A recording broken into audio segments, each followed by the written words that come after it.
We need it for national security. We have to have it. The U.S. president recently appointed an envoy to the territory. Louisiana Governor Jeff Landry originally said he aims to, quote, make Greenland a part of the U.S. Anand says she plans to visit the Greenland community of Nuuk early in the new year to open a consulate. She says Denmark is a major partner of Canada, and she's urging NATO to focus more on threats in the north.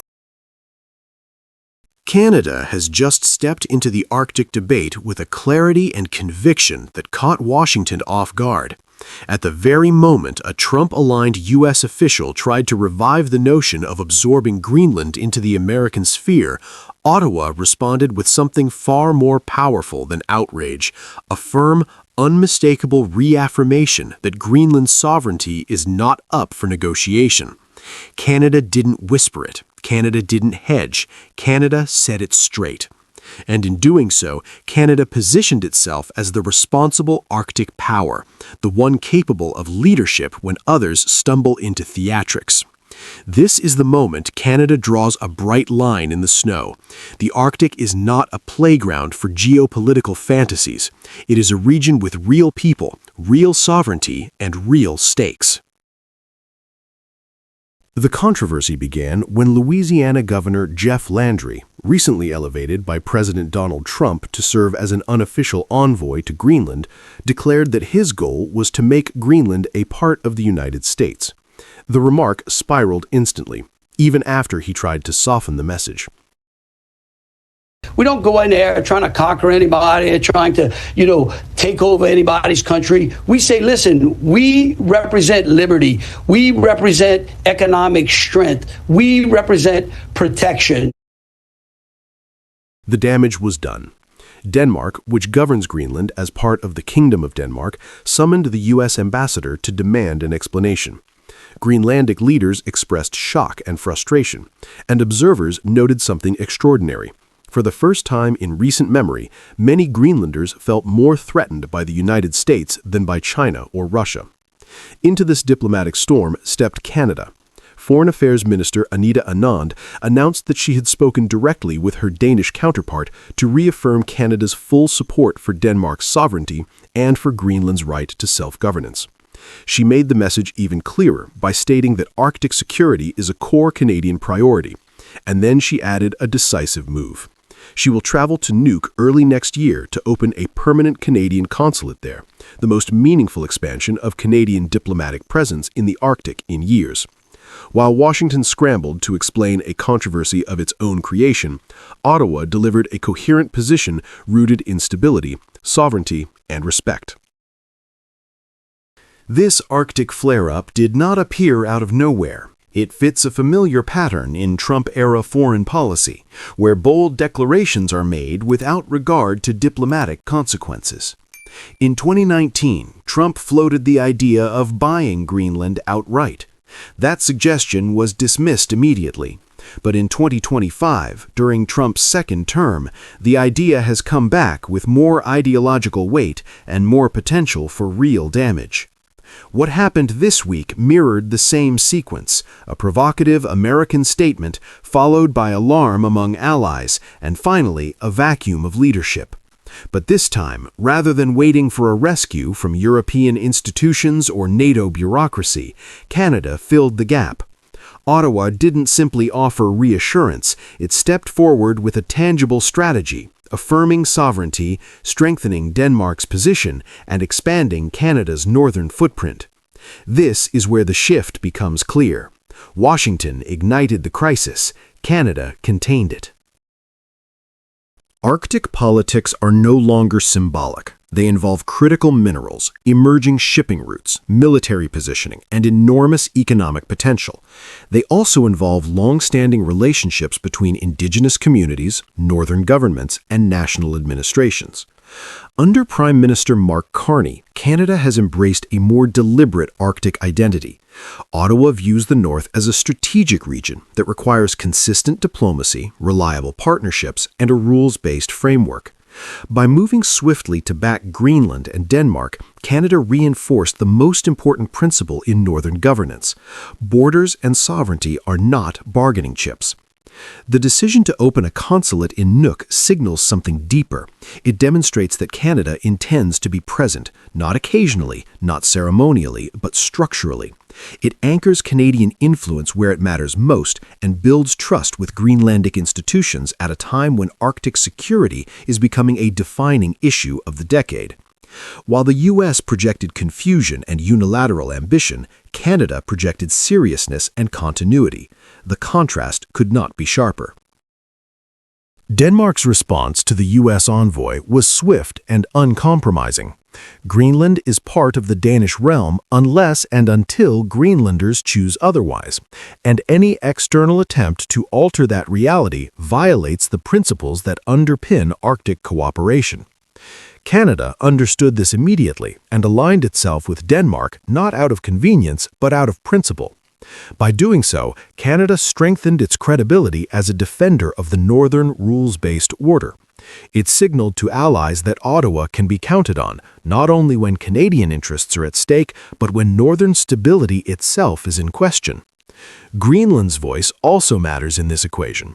For a region that has historically been pressured by global powers, hearing Canada reaffirm its self-governing rights carried weight. It reinforced the idea that Arctic nations must operate on respect, not coercion. The comparison between the two North American powers is impossible to ignore. Canada is building a long-term Arctic strategy rooted in collaboration, diplomacy, and stability. The United States, meanwhile, has revived a rhetoric of territorial expansion that evokes an earlier geopolitical era. Trump's belief that Greenland should be part of the United States reflects a worldview in which geography is a prize and small nations are bargaining tokens. Whether Washington truly intends to pursue such a policy is almost irrelevant. The perception alone is enough to destabilize the region. It pushes allies away, unsettles local communities, and invites external powers, particularly Russia, to exploit the uncertainty. Canada has no interest in watching the Arctic turn into a playground for geopolitical brinkmanship. By responding decisively, Ottawa made clear that the North cannot be governed by impulsive declarations. It must be anchored in stability. There is another dimension to this moment. Canada is no longer treating Arctic diplomacy as a niche file. The Carney government has elevated the North as a central part of its foreign policy identity. That includes stronger defense cooperation with Scandinavian partners, renewed investment in northern infrastructure, and an expanded diplomatic network across the circumpolar region. Canada is stepping into a role that many Arctic observers long believed it could play, a calm, principled northern leader capable of guiding regional cooperation even when larger powers stumble. In many ways, Canada's response to the Greenland controversy is the clearest expression yet of that new identity. This episode is far more than a brief diplomatic dispute. It is a window into the shifting architecture of Arctic power. Washington's misstep revealed a deep uncertainty in its northern approach. Denmark's firm response reaffirmed long-standing norms. And Canada's entrance into the debate signaled a quiet but profound evolution in its Arctic posture. Canada is no longer simply reacting to events in the North, it is shaping them. The only remaining question is whether the United States will adjust its approach, or whether Canada's decisive voice will continue to define the Arctic conversation in the years ahead. Canada will open a new consulate in Greenland this week. Greenland is described as an autonomous territory of Denmark, and like Canada, Donald Trump has talked about wanting to annex the huge Arctic island and its 58,000 people. Canada just delivered one of its most strategic diplomatic moves of the year, quietly, confidently, and directly in the middle of Donald Trump's favorite geopolitical fantasyland. While Trump continues to boast about how the United States should get Greenland and openly muses about acquiring the island one way or another, Greenland's own leaders have now sent a signal he cannot ignore. When Canada announced the opening of its first-ever consulate in Nuuk, a Greenland MP reacted with one single word, "Finally."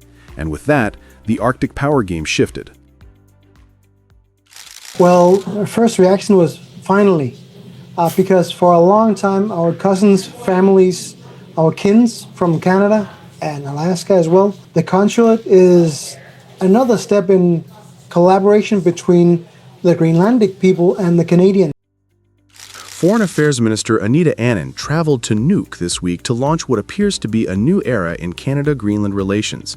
She arrived not only as a representative of a G7 country, but as the first high-level Canadian minister to visit Greenland in years. The move comes at a time when the Arctic is no longer a quiet frontier. It is a geopolitical crossroads contested by the United States, China, Russia, Denmark, and increasingly Canada. In his interview with CBC's Hanuman Singh Tonight, Greenland MP Pelle Broberg described his reaction to the consulate as a long overdue moment. He pointed out that the Inuit of Canada, Alaska, and Greenland have shared cultural, familial, and historical connections for generations, yet their governments have lacked the kind of structured political relationship that a consulate finally makes possible. Broberg admitted he learned of the decision only a day earlier, but emphasized the symbolism and timing could not be more important. Greenland buys Canadian goods already. He even joked about how many Canadian snowmobiles the island uses. But all of those imports must travel through Denmark first, inflating costs for an already expensive place to live. And that is where this story becomes much bigger than a simple diplomatic opening. Broberg not only welcomed the Canadian presence, he also expressed a wish many Canadians may find surprising. Greenland has long wanted closer integration with North America's trade system. For years, the island looked at NAFTA and now USMCA with envy. Now, Broberg says, Canada might be the country that finally helps Greenland become part of that North American orbit. To understand why Broberg's enthusiasm matters, we have to revisit Donald Trump's Arctic obsession. From his first term onward, Trump repeatedly suggested the United States should acquire Greenland. He called it a strategic opportunity, insisted the idea was not off the table, and publicly floated buying the island as casually as one buys real estate. According to reporting from Reuters, AP, and Vanity Fair, he even hinted the U.S. could secure control one way or another. The reaction in Greenland was volcanic. Leaders described the idea as colonial, insulting, and fundamentally disrespectful to their autonomy. Denmark's prime minister dismissed Trump's proposal as absurd, triggering a diplomatic clash that lasted weeks. Trump's behavior damaged Washington's credibility in the region, and although the U.S. maintains its consulate in Nuuk and still oversees the American-run Thule Air Base, political trust has been eroding ever since. That erosion matters because geopolitics is not just about military positions or frozen coastlines. It is about trust, identity, and who listens. On this front, Trump lost Greenland years ago, and Canada has now taken a step to fill that gap. Mark Carney's foreign policy reset arrives at a moment when the Arctic is becoming one of the most contested regions on the planet. By opening a consulate in Nuuk, Canada is moving from symbolic northern rhetoric to a concrete presence, something previous governments spoke about but never executed. For Greenland, Canada offers what neither Denmark nor the United States has provided, a partner that understands Inuit ties, respects local autonomy, and sits just across the water. Broberg's finally reflected more than relief. It captured a sense that Canada is arriving exactly when Greenland is rethinking its economic future. With costs rising and European supply chains stretched, the island is looking west, and Canada has shown up at the right time to be taken seriously. Broberg's interview may have sounded diplomatic, but it carried a quiet warning for Washington. By praising Canada's approach and distancing himself from Trump's rhetoric, he signaled that Greenland is increasingly open to partners who treat it as an equal. His comments about separating politics from trade underscored that Greenland no longer wants to be defined by Denmark's supply routes or America's ambitions. Economic practicality now outweighs old loyalties, and Canada is stepping into that space at precisely the right moment. For the United States, especially under Trump, this shift is a reminder that Arctic influence is no longer guaranteed. If Canada plays this right, the consulate in Nuuk can be more than an office. It can be the cornerstone of a northern strategy that elevates Canada's influence in the Arctic, at a time when global powers are scrambling for position. It gives Canada a permanent diplomatic hand in a territory rich in minerals, waterways, and strategic military value. It strengthens Inuit-to-Inuit diplomacy across the Arctic. And it positions Canada as a potential bridge for Greenland into future North American trading arrangements. Most importantly, it hands Canada something it rarely has in its dealings with Washington: leverage. In the upcoming 2026 USMCA review, Canada will enter negotiations with more Arctic relevance than at any point in the last decade. Trump cannot dismiss what just happened because it intersects with every part of his agenda. He wants dominance in the Arctic. He wants control over choke points and security assets. He wants to contain China's and Russia's northern advances. And he wants the U.S. to remain the undisputed power in North America. For all of that to work, Greenland has to lean toward Washington. But now, Greenland is leaning toward Ottawa. If Canada deepens these ties through trade, infrastructure, Inuit cooperation, or energy collaboration, it will challenge Trump's long-standing assumption that the Arctic naturally falls under American influence. Trump may not say it publicly, but the symbolism is unmistakable. Canada showed up, Washington hesitated, and Greenland noticed. Canada's new consulate in Nuuk is not just a ribbon-cutting story. It is a strategic move that exposes cracks in America's Arctic diplomacy, gives Greenland new political options, and opens the door for Canada to redefine northern leadership at a moment when global competition is intensifying. Trump may try to reassert control, but Greenland's message was unmistakable. Canada is welcome, and in the Arctic, influence belongs to the nation that actually shows up. The only question now is whether the United States understands what it just lost and whether Canada is ready to capitalize on what it just gained.